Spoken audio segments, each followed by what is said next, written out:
ملے گا جس کو میں نے علم کی کئی ایسی باتیں بتلائی ہیں جن کا ذکر میں نے آپ کے ساتھ نہیں کیا۔ حضرت موسیٰ علیہ السلام یوشع بن نون کے ساتھ جب اس مقام کے پر پہنچے، فوجد عبدا من عبادنا آتیناہ رحمتا من عندنا وعلمناہ من لدنا علما، انہوں نے حضرت ہجر کو وہاں پر موجود پایا، آتیناہ رحمتا من عندنا، جن کو اللہ تبارک و تعالیٰ نے اپنی طرف سے بہت سی رحمتیں دی تھیں، وَعَلَّمْنَاهُ مِن لَّدُنَّا عِلْمًا، اور اپنی طرف سے ان کو علم بھی دیا تھا۔ اور یہاں سے جن لوگوں نے حضرت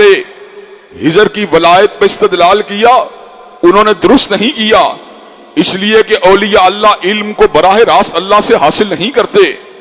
بلکہ روئے زمین کے تمام انسان جو ہیں وہ علم کو حاصل کرتے ہیں تو علماء سے حاصل کرتے ہیں، شیوخ الحدیث سے حاصل کرتے ہیں، شیوخ التفسیر سے حاصل کرتے ہیں۔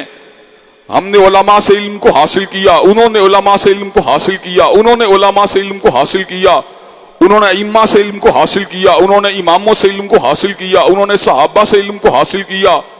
اصحاب نبی نے حضرت رسول اللہ سے علم کو حاصل کیا۔ لیکن جب حضور کے علم کی باری آئی، اللہ تبارک و تعالیٰ نے اس امر کا اعلان فرما دیا، وَمَا كُنْتَ تَتْلُو مِن قَبْلِهِ مِن كِتَابٍ وَلَا تَخُطُّهُ بِيَمِينِكَ إِذًا لَّارْتَابَ الْمُبْطِلُونَ، کہ حضرت رسول اللہ نے علم کو حاصل کیا، نہ کالج سے حاصل کیا، نہ یونیورسٹی سے حاصل کیا، نہ مکتب سے حاصل کیا، نہ مدرسے سے حاصل کیا، نہ شیوخ سے حاصل کیا، حضور نے علم کو حاصل کیا علام سے حاصل کیا، علیم سے حاصل کیا، خبیر سے حاصل کیا، قدیر سے حاصل کیا، سمیع سے حاصل کیا، بصیر سے حاصل کیا۔ اللہ تبارک و تعالیٰ کا علم بھی علم حقیقی، اللہ کا علم ہی علم حقیقی ہے، اور علم حقیقی ہر قسم کی خطا اور غلطی سے پاک ہے۔ اور اللہ تبارک و تعالیٰ کے تلامذہ، اللہ کے انبیاء اور حضرت رسول اللہ کا علم بھی ہر قسم کی خطا سے اسی لیے پاک ہے کہ انہوں نے اس چشمہ صافی سے علم کو حاصل کیا جس علم کے اندر نہ گمراہی ہے نہ بھٹکنے کا کوئی اندیشہ ہے۔ حضرت موسیٰ علیہ السلام جس وقت فرعون کے پاس آئے تھے تو فرعون نے کہا تھا فما بال القرون الاولی، کہ سابقہ جو لوگ دنیا سے چلے گئے ان کے بارے میں آپ کی رائے کیا ہے؟